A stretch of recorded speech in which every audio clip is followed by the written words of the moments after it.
தேவையில்லாத ஒரு thought process, தேவையில்லாத ஒரு நெகட்டிவிட்டி, தேவையில்லாத ஒரு இது நான் சொன்ன மாரி செவ்வாய் பேரே போர்க்காரகன் தான் இல்லையா? சனிக்கும் செவ்வாயும் ஒரு மாரி சமமா எதிரா இருக்கக்கூடிய நான் ஏற்கனவே சொன்ன மாரி இது ஒரு டீம், இது ஒரு டீம். இந்த பக்கம் குரு, சுக்கிரன், புதன். இந்த பக்கம் சூரியன், அதுக்கப்புறம் நம்பாளு செவ்வாய், இந்த பக்கம் குரு. இந்த காம்பினேஷன். இவங்க 2 பேரும் எப்ப பார்த்தாலும் மோதிக்கிட்டே தான் இருப்பாங்க. அது நம்மளுக்கெல்லாம் தெரிஞ்ச பாலபடம் தான். இந்த தடவ இந்த 2 கிரகமும் போயிட்டு சனியோட இணைவுல இருக்கிறது ரைட்டா தப்பா அப்படின்னு பார்த்தா ஒரு பக்கம் சூப்பர். அதில் எந்த மாற்று கருத்தும் இல்லை. ரொம்ப ரொம்ப நல்லா இருக்கு. 3ஆம் வீட்டு அதிபதி போய் 5ஆம் இடத்தில் இருத்தல், 4ஆம் வீட்டு அதிபதி போய் 5ஆம் இடத்துல இருந்து முயற்சிகள் எல்லாம் பலித்தமாகும். குடும்பத்துல எல்லாம் சூப்பர்.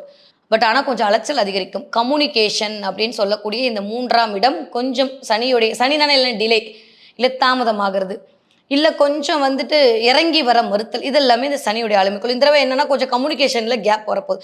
ஸோ இந்த தடவை நான் மெசேஜ் பண்ணா நாளைக்கு ரிப்ளை பண்ணுவோம்னு தோணும்.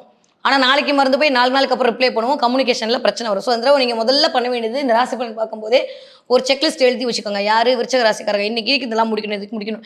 ஏன்னா அப்புறம் இந்த தடவை மறந்துட்டேன்ற வார்த்தை அதிகமாக ரிப்பீட் ஆகும்.